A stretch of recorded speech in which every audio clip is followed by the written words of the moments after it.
Hi everybody, it's great to be back here again tomorrow. We're going to discuss a little bit today about the special day. Today we are on the 26th day of the month of Iyar. Today is a special day, not only the fact that President Trump visiting Israel, which was obviously a historical day. I understand this was the first time the President of the United States began his first international trip by coming to Israel, which is an historical thing. But today was really the day in 1967, going back then, that Israel went to battle against Egypt, Syria, and Jordan to try to, for basically a self-defense battle for the sake of saving the lives of the people of Israel and the state of Israel. In order to understand a little bit more about this sacred day, I'd like to give a little background which led up to the war, and this will bring the mood as we approach the great celebrations that we're going to have this week with the Jerusalem, our special day in the 28th of the month of Iyar, coming up, and tomorrow night we begin the celebrations. United Jerusalem, how special that is to all of us after such a long exile. It's been 50 years since we've returned and united our capital city. And this hopefully will be a message to Donald Trump to move quickly in his promise and fulfill his promise of moving over the embassy to Jerusalem. Anyway, with all that said, let's get to work. In 1956, in order to understand the background of the war, the Six-Day War, we have to go back 11 years beforehand. In 1956, there was a battle called the War of Sinai, or Mivtza Kadesh, where Israel, who was allied with France and England, they went to war with Egypt for a couple of reasons. Israel, number one, was some people say they were actually coerced into the war because of the British and the French over the Suez Canal, which was built by the French in the 1800s as a major route to cut the route short from Africa and Asia to Europe, instead of going around the Cape of Good Hope, which would cause a huge detour through the Atlantic Ocean, which is pretty stormy. It would make it much faster and easier and safer to go right across from the Mediterranean Sea right to the Red Sea, which was a canal about 164 kilometers long, which cuts right across the Sinai. And anyway, this was, of course, a economic gold mine, where obviously today Egypt's making a lot of money on having boats go through the canal, and they make a lot of money on that. It's a big profit maker. Anyway, let's focus.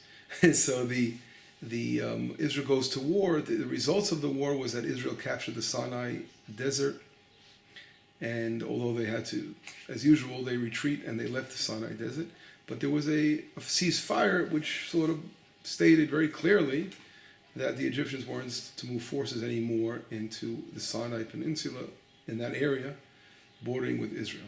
And there was a sort of a ceasefire which maintained itself for a while. But obviously those things usually don't last too long. And if we look at 1964 was an important year because that was a background to what was going to take place. And prior to 67 was Israel, the same year that the PLO was founded, interestingly. Israel came up with something called the Movil Artzi, a water pipeline, which was able to bring water from the northern area, from the Jordan, way up north, an area rich with water, bring it down to the Negev, the southern part of Israel, an area that didn't have much water resources, or barely any. And that important project was called the Movil Artzi. And Syria wasn't too thrilled with this idea of Israel, although Israel took the quota of water, which was an understanding, an international understanding Israel was allowed to. But Syria, as not being friendly with Israel, decided to build. They wanted to change the course of the Jordan River and distort it, and to their benefit. And this way it would be cutting off Israel's water source. And as a result, Israel had to respond. Obviously, not allowing that to take place in Israel bombed the engineering equipment, the big tractors and bulldozers that were working on this Syrian project, and Israel attacked and destroyed them. And there was also knocked out one of the Syrian planes, one of their MiG jets they got from Russia, was always their supplier of weapons to this very day. And that really was sort of background tension, which always existed. There was also other tension in the Kinneret when an Israeli boat got stuck in the Kinneret, and there was also, I think it was 6 planes that Israel shot down over the Syrian airspace. A battle, again, the same pressure over the water issues, the tension that built up. And this tension was pressuring the Arab superpower at that time, which was Egypt, to come and show their support for their Syrian brothers, as well as Jordan, because Jordan itself was again involved, and but Egypt was really the powerful army at the time. So at that time, the Egyptians made a decision to start moving forces and to throw out the international peacekeepers that were there inside the Sinai, and they began to, first they blocked off the Straits of Tiran, which was the waterway between Eilat. We have a port, Israel has a port city in Eilat to this very day, right? And from Eilat, their boats can make their way through, the Gulf of Aqaba, which leads into the Straits of Tiran, from there to the Red Sea, and that's a major waterway. And if that waterway is blocked, Israel, because there's a lot of damage financially to Israel, who can't get boats out to Africa and Asia. And Israel had, of course, many important financial interests in that waterway. Whatever it was, the Egypt decides to block off the Straits of Tiran, and they caused a major issue, together with the fact that they're building up forces in the Sinai Desert. Now, Israel turning to its allies like the United States, at that time it was, I think it was Lyndon B. Johnson who was president, who was, again, was interested in getting involved.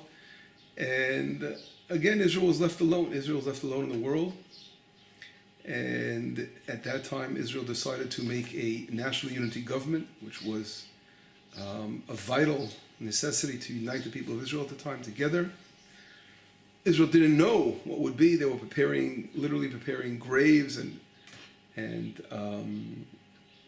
coffins for the God forbid, the predictions of casualties that were going to take place as a result of the battle. But Israel had no choice but to plan action and to go to war, because here again they're cutting off our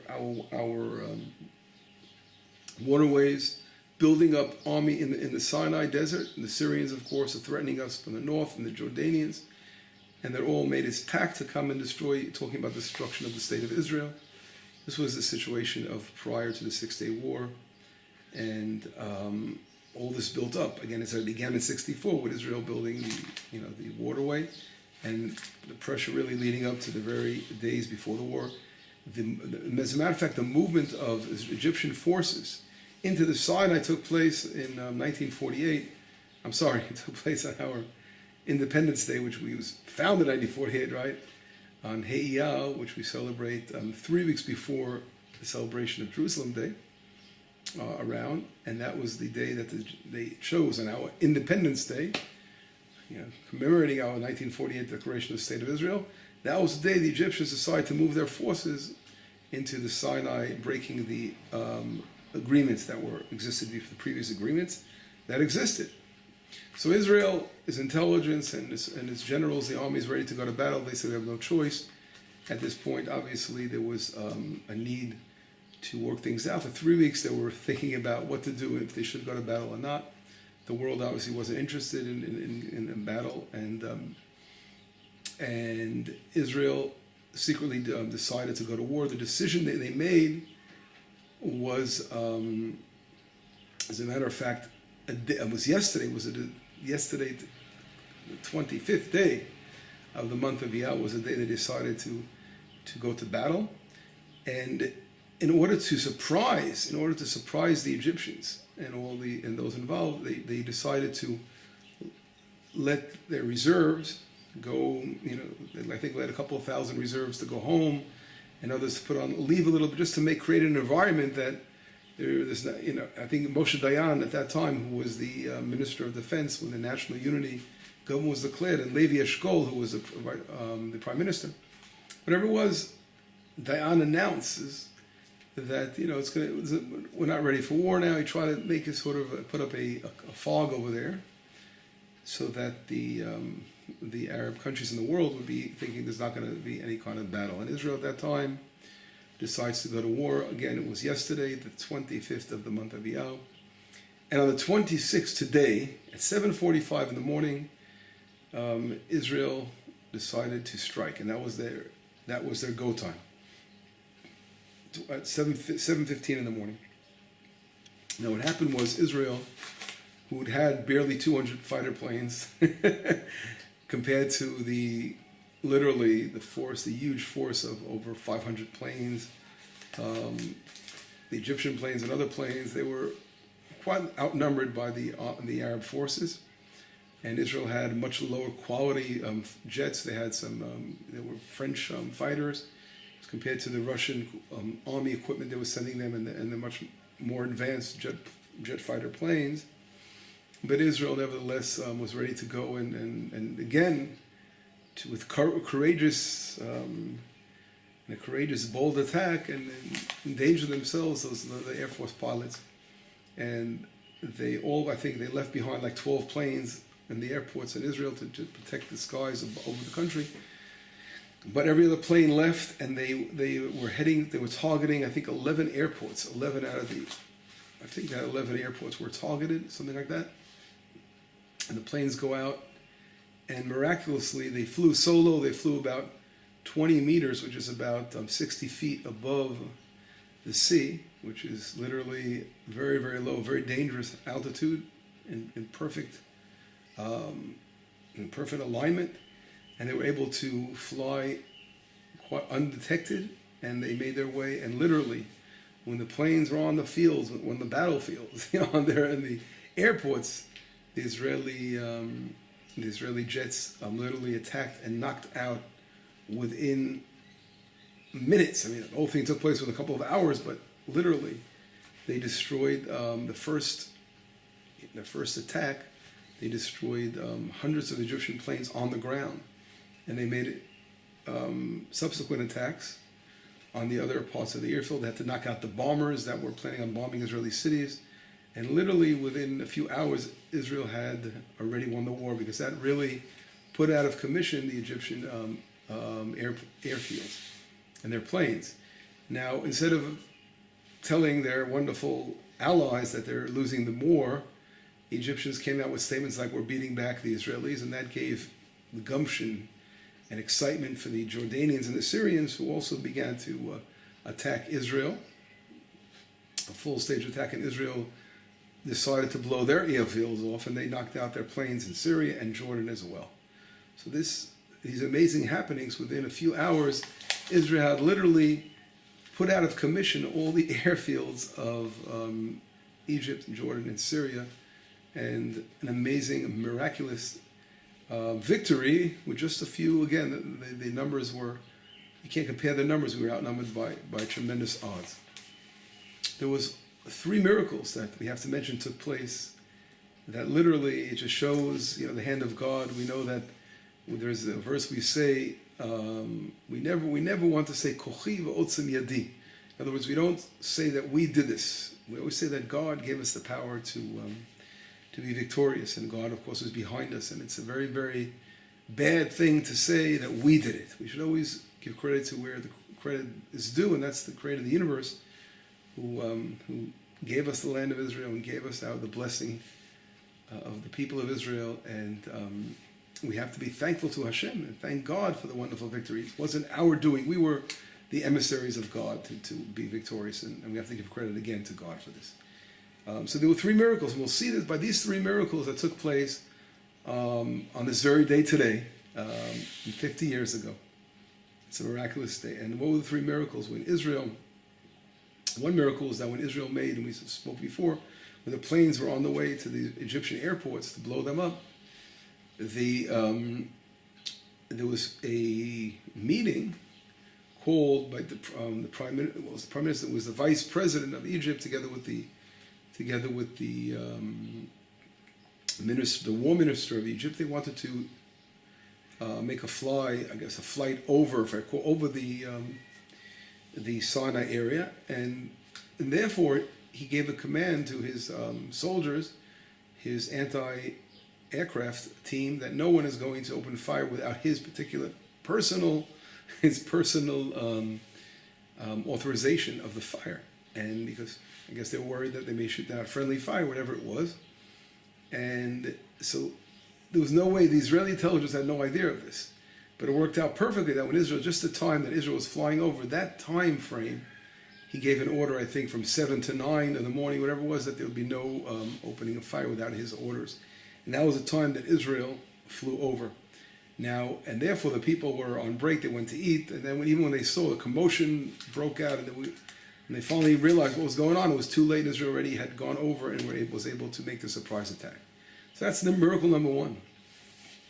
Miracle number two is also all these miracles. You think about the timing of them is absolutely amazing. Another one was that the Egyptian Air Force, they had from 4 some in the morning, they would send out planes to do missions of just basically patrol missions over the area to make sure that Israel's airplanes weren't entering their airspace. And they would do from 4:30 to around whatever it was, 8 o'clock in the morning. They would have these air missions to check the sky. And one of the shifts was supposed to begin around 7 o'clock, whatever it was. Don't forget, Israel left 7:15. Now that shift was late in getting in the air. And as a matter of fact, one of the generals got upset, what's going on, and said, so the response was there was some kind of personal reason why the head of that shift was late in getting there. Turned out that they were celebrating with the soldiers to boost up the morale against Israel, and having belly dances and all that, when the Israeli Air Force pilots were resting and getting ready to go to battle and getting ready for their attack. So that delayed the fact that they had this party celebrating with their other pilots and soldiers. This caused a delay, and they weren't in the air, and they would have seen Israel coming over, the airspace, and that would have interrupted, it would have definitely caused problems with the Israeli plan of bombing the airfields. And that was miracle number 2. Miracle number 3 was that the Jordanians themselves, they had a radar system, and their radar system picked up, when the jets flying very low, the Israeli jets, they picked up that a lot of little dots. They appeared on the Jordanian radar screen. And when the Jordanians called in the Egyptians, telling them that there were Israeli planes making their way over, what was the Egyptians' responses? They used a code word. The Jordanians used a code word. And now the Egyptians did not understand the code word. They kept saying, just ignoring, and the Jordanian kept sending back the code word. And finally, the Egyptians got angry because they didn't understand what this code word meant. They just broke off connection. And it turned out a miracle took place, that the code word that was supposed to be used was a new code word. They just changed the night before. The Jordanians used the old code word, and the shift that went on wasn't aware of the code word, so there was a confusion of the code word used, and therefore that caused a whole breaking of connection between the Jordanians and the Egyptians. This again was a third miracle that allowed Israel to make its way over and undisturbed and have a surprise attack. If anyone sees these 3 miracles and sees things that take place here, it's only, of course, God's hand that literally was standing with Israel on the beginning of the war and actually gave us that advantage and gave us that miraculous victory. And we have to be so thankful for this tremendous day today. I'd like to end this account of the 6-day war, of the first day of going into battle, with just a few words that connect to the whole faith issue behind the battle here. What should be our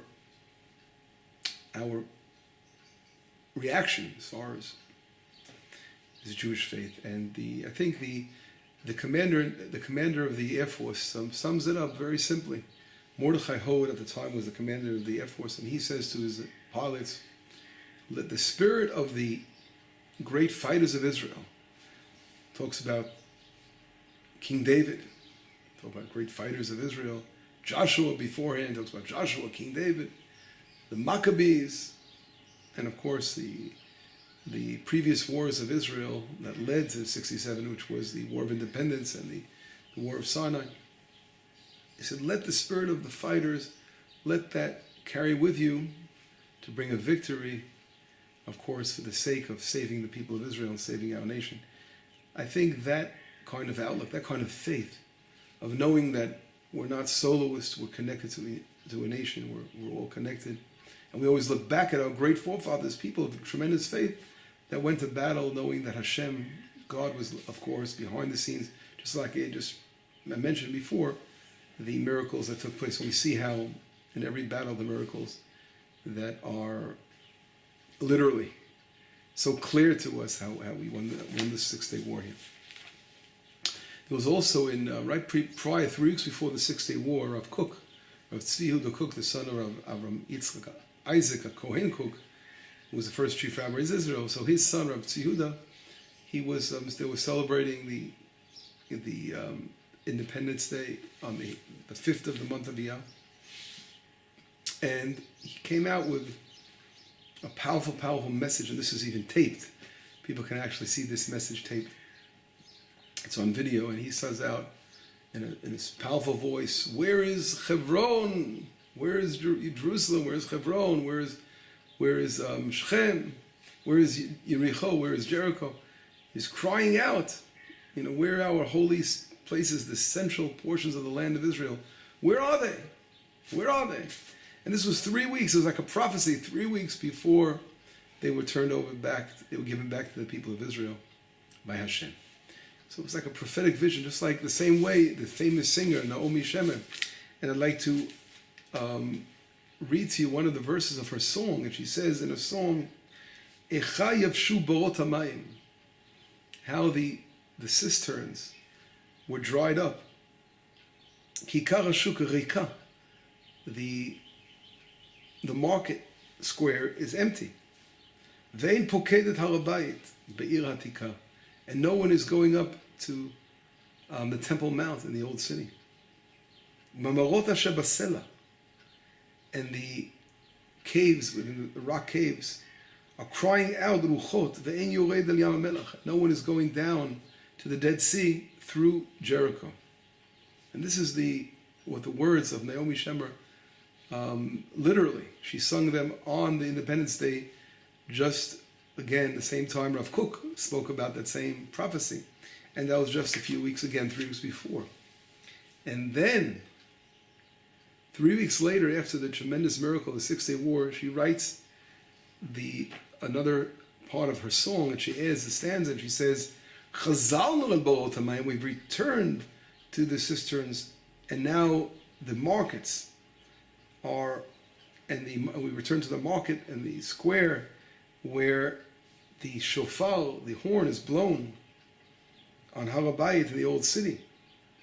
And we're back and again to the rocks where the suns are shining. And we will continue again to go down to the Dead Sea through the road of Jericho. So we see how faith and having that yearning in your heart for wanting to go back to those very places that are the central portions of our land, which is the deeds of the Holy Land, of course, is our Bible, our Torah.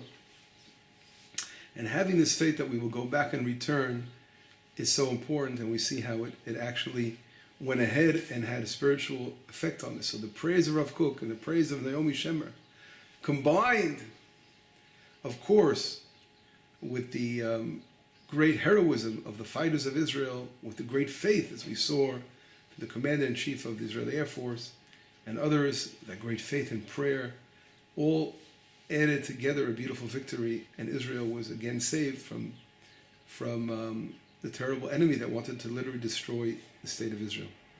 This was, again, the first day of the Six-Day War, of the 26th, again, of the month of Iyar. There are other days, and each day something special happened. Tomorrow will be the day where I live, on Itamar over here, was returned and was returned after, again, thousands of years out of our hands back to the hands of Israel as the central mountain portion of the state of Israel, of where it all began with Abraham, and this history of Israel began over here. So every day there's something special that leads up till tomorrow night, where we're going to be celebrating Jerusalem being again returned to us. So just stay tuned and try to connect the beautiful, happy events.